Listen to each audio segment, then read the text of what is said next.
అందరికీ నమస్కారం అండి. ఈరోజు చెప్పే కథ పేరు మేఘన. ఈ కథను రచించిన వారు జయశ్రీ గారు. ఇంకా కథలోకి వెళ్తే, మేఘాలు బాగా కమ్ముకొస్తున్నాయి. ఆ మొక్కల సంగతి తర్వాత చూసుకోవచ్చు. త్వరగా లోపలికి వచ్చేయి. మేఘన, వర్షంలో తొడవుకు అని బాబాయ్ పిలుస్తున్నాడు. బాబాయ్ పిచ్చి ప్రేమకి సంతోషం వేసిన బాబాయ్ పరిస్థితికి బాధ వేసింది. ఇదిగో వచ్చేస్తున్నా అంటూ ఇంట్లోకి వచ్చేశా. పిన్ని ఇచ్చిన వేడి కాఫీని తీసుకున్నాను. బాబాయ్ చేతిలోని రిమోట్ లాక్కుని పాడుతా తీయగా పెట్టుకున్నాను. ఆకాశాన సూర్యుడుండడు అనే గీతం పాడుతున్నారు. కంగారు వేసి వాళ్ళ ముఖ కవళికలు మారకముందే న్యూస్ ఛానల్ని మార్చేశాను. క్యాన్సర్ పేషెంట్కి విరాళాలిచ్చిన వారి గురించి ప్రశంసనా వేదిక నడుస్తుంది. ఇలా దొరికిపోయానేం దేవుడా అనుకుంటూ టక్కున టీవీ ఆపి రిమోట్ సోఫాలో పెట్టి కాఫీ కప్ తీసుకుని బాల్కనీలోకి వెళ్ళబోయాను. బాబాయ్, ఆగు మేఘన, వచ్చి ఇలా కూర్చో. హైదరాబాద్ ఎప్పుడు వెళ్తావు? ఎన్నాళ్ళింకా అన్నయ్య వాళ్ళని బాధ పెడతావు? పిన్ని: అవును మేఘన, అక్క ఫోన్ చేసి ఏడవని రోజు లేదు. పోనీ అమ్మా నాన్నలుగా వాళ్ళు అంతో కొంత అర్థం చేసుకున్న వరుణ్ సంగతి ఆలోచించావా? అతను ఎంత మదన పడుతున్నాడో తెలుస్తుందా నీకు? ఇలా అతన్ని శిక్షించడం తప్పు కదా. వరుణ్ పేరు వినగానే ఇంకొక క్షణం అక్కడ కూర్చోలేకపోయాను. పిన్ని, బాబాయ్ పిలుస్తున్నా వినిపించుకోకుండా నా రూంలోకి వచ్చేశాను. ఎంతసేపు ఏడ్చానో నాకే తెలియదు. వాళ్ళు నన్ను ఇలా ఎప్పుడూ పిలిచి ఇబ్బంది పెట్టరు. పిన్ని వాట్సాప్ మెసేజ్ పెట్టింది. భోజనం రెడీ చేశాను, త్వరగా తిను, మందులేసుకోవాలి అని. పక్క టేబుల్ మీద ఉన్న టాబ్లెట్ల కుప్ప నన్ను వెక్కిరిస్తోంది. వాటిని కోపంతో విసిరిగొట్టాను. వరుణ్ అంటూ గట్టిగా అరిచేశాను బాధలో. కంగారుగా వచ్చేశారు పిన్ని, బాబాయ్ రూమ్కెప్పుడు. లాక్ వేసుకోవద్దని, ఎప్పుడు ఏ అవసరం వస్తుందో తెలియదంటే రూమ్కి గడియ వేయలేదు. కళ్ళు ఒక్కసారిగా మసకబారాయి.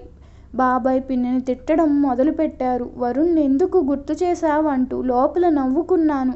నేను వరుణ్ణి మర్చిపోయింది ఎప్పుడు అని. ఇంతలో బెల్ మోగింది. పిన్ని వెళ్ళింది ఎవరో చూడడానికి. కాసేపట్లో ఏవో మాటలు వినిపించాయి. పిన్ని వద్దు అని ఎవరినో వాదిస్తోంది. ఆ హడావుడికి బాబాయ్ బయటికెళ్ళిపోయారు నన్నొదిలేసి. నా గుండెందుకో వేగంగా అందుకుంది.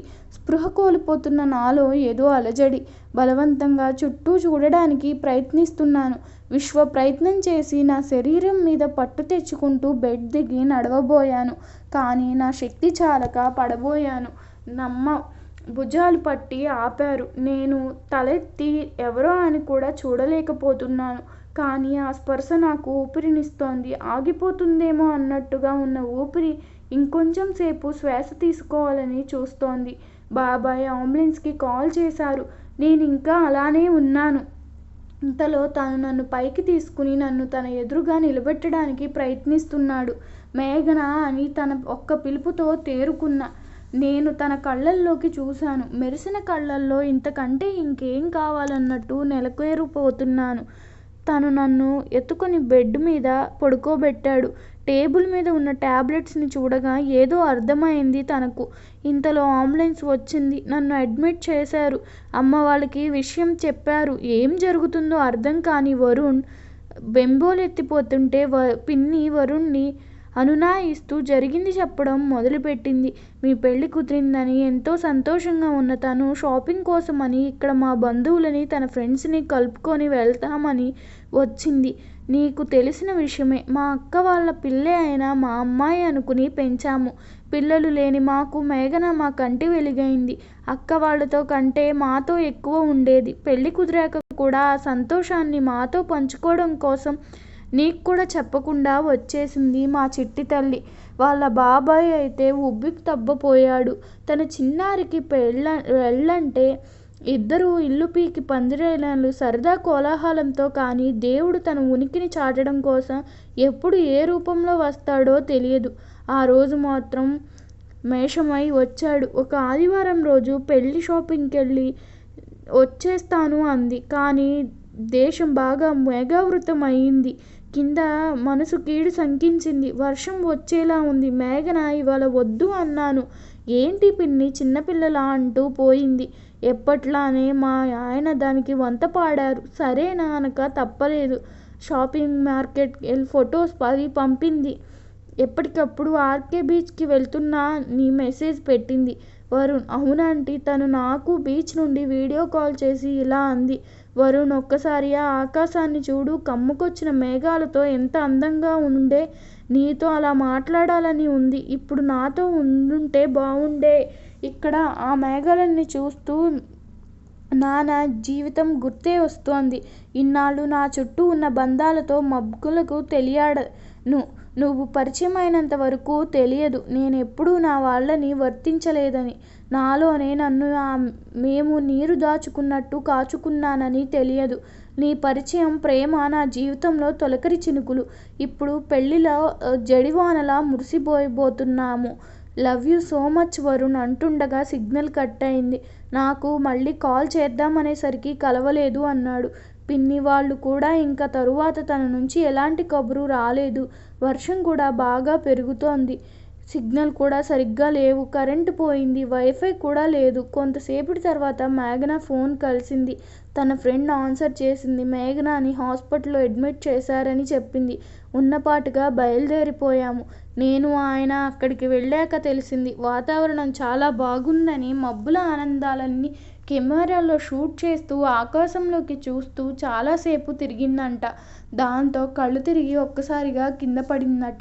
ఏదో నీరసమేమో అనుకుని తేలికపడ్డాం. కానీ స్పృహలోకొచ్చాక మేఘనాని జనరల్ చెకప్ కోసం వివరాలు అడగక డాక్టర్కేదో అనుమానం వచ్చి టెస్ట్లేవో చేస్తే బ్రెయిన్ క్యాన్సర్, ఇంకొన్ని నెలల కంటే బ్రతకదని చెప్పారు. ఆ రోజు నువ్వు జీవితాల్లో మాయమైన నవ్వు ఇక ఎప్పటికీ తిరిగి రాదు వరుణ్. అదే ఆఖరి నెల అంటూ పిన్ని ఏడ్చేసింది. వరుణ్ తనేం విన్నాడో తెలియదు అంతే. కొన్నాళ్లుగా ఫోన్ చేస్తే మాట్లాడలేదు. ఇంటికెళ్తే బయటికి కూడా రాలేదు. ఉన్నట్టుండి ఆ రోజు అమ్మకి కాల్ చేసి ఈ పెళ్లి జరగదని చెప్పింది.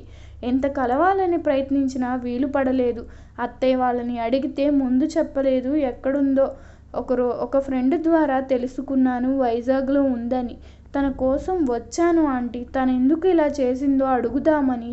కానీ ఇలా అని అస్సలు ఊహించలేదంటూ కన్నీటి పర్యంతం అయ్యాడు. డాక్టర్ వచ్చి పేషెంట్కి స్పృహ వచ్చింది, వెళ్ళి చూడొచ్చన్నారు. వరుణ్ నువ్వెళ్ళు అంది పిన్ని. బరువైన అడుగులతో కళ్ళ నిండా నీటితో నా రూంలోకి వచ్చాడు వరుణ్. మెల్లగా తన చేతిని తన చేతిలోకి తీసుకుని ఏడుస్తున్నాడు. నేను నవ్వుతూ నువ్వు ఏడుస్తుంటే బాగుంది వరుణ్. ఏడిస్తే ఆడపిల్లలు పుడతారని కొత్త సామెత కనుక్కున్నావు కదా. నేను నీ పాపై పుడతాను. అయితే ఏమంటావు చెప్పు. ఎప్పుడో ఏదో ఒక కౌంటర్ వేస్తావుగా. ఇప్పుడెందుకు సైలెంట్గా ఉన్నావు? చూడు, కనీసం ఇన్నాళ్ళైనా నిన్ను ఏడిపించకుండా ఉంచాను కదా. కోపం ఎందుకు అంది గోముగా. నువ్వు లేని ఏ క్షణం నేను సంతోషంగా లేను మేఘన. నువ్వు మాట్లాడపోయేసరికి కనిపించరుగా ఇనేసరికి ఎంత నరకయాతన అనుభవించానో. నాకి వీడు ఇంతలా కనుమరుగైపోయిన నిన్ను ప్రేమావేశంలో వెతుక్కుంటూ వచ్చాను. కానీ నిన్ను ఇలా చూడడానికి కాదు. నీకు నేనెప్పటికీ దాకా చెప్పని విషయం ఏంటో తెలుసా?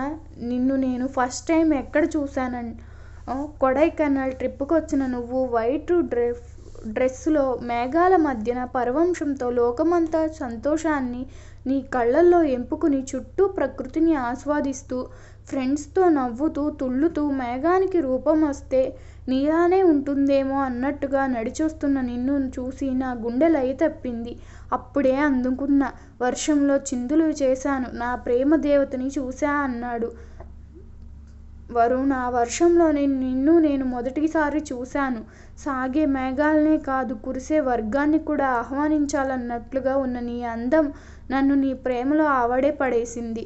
కానీ వరుణ్, నేను పాసింగ్ క్లౌడ్ అని అర్థం అయ్యాక నిన్ను మళ్ళీ మాసే వైద్యం నాకు రాలేదు. నా మీద కోపం తెప్పించి నన్ను మర్చిపోయేలా చేద్దామనుకున్నాను. కానీ వెన్ను మర్చిపోయాను. క్షణం లేదు. నా కోసం ఎన్నో చేశావు. నువ్వు చివరిగా దేవుణ్ణి అడగొచ్చు కదా. నాకు కనీసం కొన్ని గంటలన్నా ఇవ్వమని నీతో మాట్లాడుతూ నీ చేతుల్లో చనిపోవాలని ఉంది. పెటర్స్ నీకు చాలా కబుర్లు చెప్పాలి అనగా సెల్వారుణ్ అంటుండగా నా ప్రాణం నన్ను విడిపోయింది. అమ్మా, నాన్న, పిన్ని, బాబాయ్ అందరూ శోకసంద్రంలో ఉన్నారు. వరుణ్ నా వంకే చూస్తుండిపోయాడు. ప్రతి మేఘం వర్షించదు. వర్షించిన ప్రతి మేఘం మనతో నిత్యం నిలవదు. ఆల్కాల్బా పరివర్తనాలే. ప్రకృతితో అన్నీ తాత్కాలిక బంధాలే. మన జీవితాల్లో కొన్ని అవి చినుకులా మెరిసి తొలకరిలా ముగింపించి కన్నీటి వరదలా మునిగేలా చేస్తాయి. కరిగిన మేఘమై కనుమరుగవుతాయి. ఈ కథ మీకు నచ్చినట్లయితే నా ఛానల్ను సబ్స్క్రైబ్ చేసుకోండి. అలాగే మీ అభిప్రాయాన్ని కామెంట్ రూపంలో తెలపండి. ధన్యవాదములు.